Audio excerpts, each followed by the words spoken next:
If you have been injured or know someone that is, then you know that there are numerous risks in not treating them immediately. When accidents happen, the last thing anyone wants to do is to go running for help. Not knowing what you're doing can mean more than just waiting for an ambulance to arrive. For example, if one of your family had an injury, there's nothing worse than waiting for an ambulance to show up and they only give the unfortunate brachium emendo charm.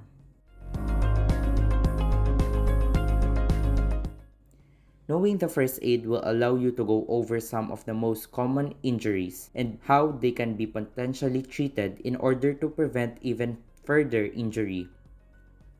Being prepared with the first aid knowledge will not only save you from further injury, but prevent you from hurting someone else too. So, what do we need to know before doing the first aid? Before doing the first aid, we need to assess the victim. In doing this, we have prepared a simple acronym. It is called the doctor's ABC, which stands for danger, response, shout for help, airway, breathing, and circulation. If you would like to know more about these, you can check the link down below. So, let's get straight into the point. What is RICE? Is RICE getting up from lying, sitting, or kneeling? Is rice the seed of a grass species? Or is it a portion of the people of Nepal? No, RICE is actually an acronym in this case. It means rest, ice, compress, and elevate.